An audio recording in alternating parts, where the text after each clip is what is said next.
This channel does not promote any violent, harmful, or illegal activities. All content provided by this channel is meant for an educational purpose only. বহুতল আবাসনগুলোতে vote কেন্দ্র তৈরিতে তৎপরতা এবার commission দেখাচ্ছে। আজ কলকাতায় আসছেন deputy election commissioner Gyanesh Bharati. CEO দফতরে জেলা নির্বাচনী আধিকারিক অর্থাৎ জেলা শাসকের সঙ্গে বৈঠক করবেন তিনি। কলকাতা উত্তর, কলকাতা দক্ষিণ, উত্তর 24 পরগনা এবং দক্ষিণ 24 পরগনা ডিইওদের সঙ্গে বৈঠক। বহুতলে ভোট গ্রহণ কেন্দ্র তৈরি নিয়ে জেলা শাসকদের রিপোর্ট চেয়েছিল কমিশন। এই কাজে তাদের সমীক্ষায় অভাব রয়েছে বলেও জানায় কমিশন। এর আগেও রিপোর্ট চাওয়া হয়েছিল, তখন এই মন্তব্য করা হয়। ডিইওদের নতুন করে সমীক্ষা করে 31শে ডিসেম্বরের মধ্যে প্রস্তাবিত বুথের তালিকা জমার নির্দেশ দেওয়া হয়। শ্রাবন্তী আমাদের প্রতিনিধি আমাদের সঙ্গে আছেন, আরো বিস্তারিতভাবে জানাচ্ছেন। শ্রাবন্তী, আগেও সমীক্ষা করতে বলা হয়েছিল, সেটাই অসন্তোষ প্রকাশ করা এবং দ্বিতীয়বার আবার সমীক্ষার কথা বলা হয়েছে। আজকে জ্ঞানেশ ভারতী নিজেই আসছেন।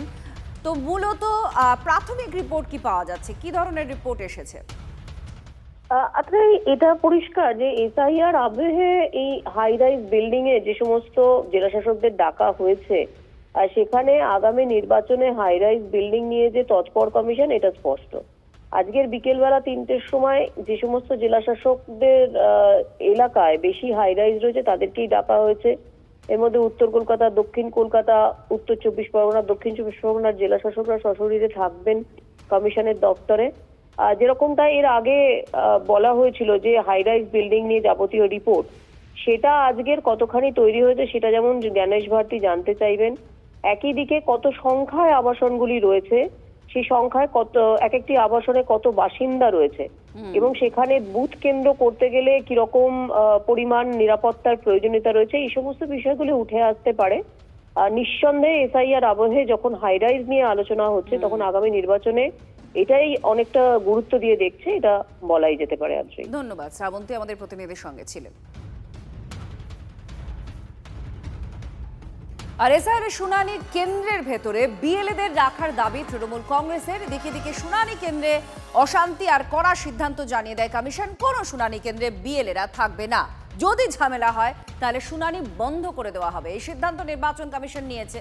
শুনানি কেন্দ্রে নিরাপত্তা নিশ্চিত করার জন্য ডিজি আর সিপিকে নির্দেশও দিয়েছে নির্বাচন কমিশন।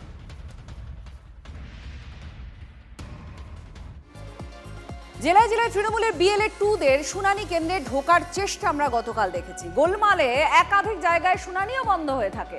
আর এই আবহেই শুনানি কেন্দ্রে নিরাপত্তা জোরদার করতে ডিজিসিপিকে নির্দেশ দিয়ে দিয়েছে কমিশন। সূত্রের খবর, বিএলএ 2 নিয়ে ঝামেলা যদি হয় হিয়ারিং বন্ধ করে দেওয়া হবে বলে হুঁশিয়ারি দিয়েছে কমিশন। যে বিএলও 2রা থাকতে দেবে না, সেটা লিখিত দিচ্ছে না, সে দিচ্ছে না বলে হিয়ারিং বন্ধ করে দিয়েছি।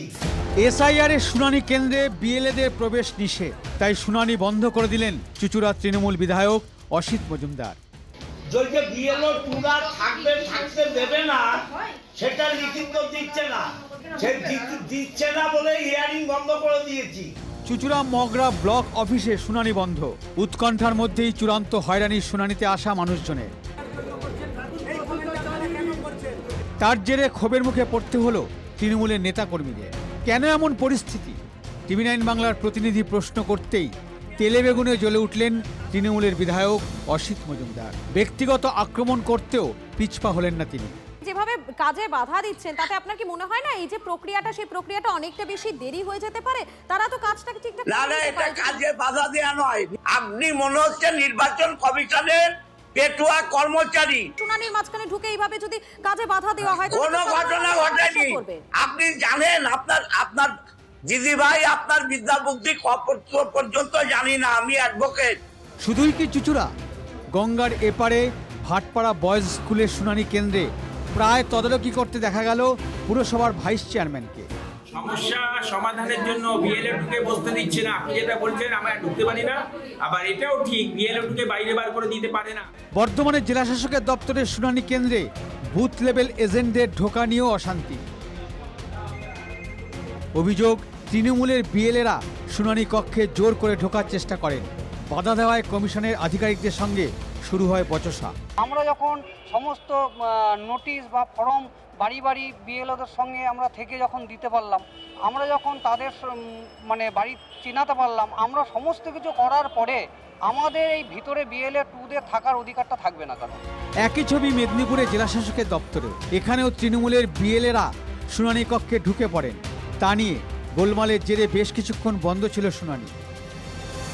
কলকাতা বেলতলা গার্লস স্কুলেও হইচই। অভিযোগ, পরিচয় গোপন করে শুনানি কক্ষে ঢুকে পড়েন তৃণমূলের বিএলএ 2। ভিতরে গিয়েছিলেন, আপনাকে বের করে দেওয়া হলো, কি পরিস্থিতি তৈরি? পরিস্থিতি না, আমি বিএলএ 2 ছিলাম, আমার পার্ট নম্বর 191। আমি ওই মানুষে আমাদের পার্টে যে আজকে হেয়ারিং আছে 14-15টা, ওদের হেল্প করছি। নির্বাচন কমিশন সূত্রের দাবি, যে সমস্ত ভোটারকে শুনানি পর্বে ডাকা হয়েছে তারা ছাড়া অন্য কেউ শুনানি কক্ষে ঢুকতে পারবেন না। পাল্টা তৃণমূলের দাবি, শুনানি কক্ষে বিএলএ 2দের কেন প্রবেশ করতে দেওয়া হবে না তা লিখিত আকারে জানাতে হবে। যে জায়গায় আসানসোল সহ যেখানে যেখানে এই ঘটনা ঘটছে, কেন্দ্রীয় বাহিনী মোতায়েন করা। এদের একমাত্র লাঠা ঔষধ ছাড়া অন্য কোনো ওষুধে এরা কাজ করবে না। যদি শুনানি ঘেঁটে দেন, ভোটার লিস্ট বেরোবে না। ভোটার লিস্ট না বেরোলে ভোট হবে না। ভোট না হলে কাউকে চাইতে হবে না, রাষ্ট্রপতি শাসন।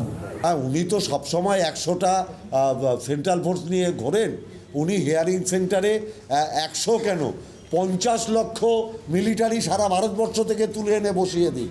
এসআইআরের শুনানি পর্ব ঘিরে বাংলা জুড়ে নানান ঘটনা, নানা অভাব অভিযোগ, যাকে কেন্দ্র করে ঘুরপাক খাচ্ছে রাজনীতি। Bureau report, TV9 Bangla.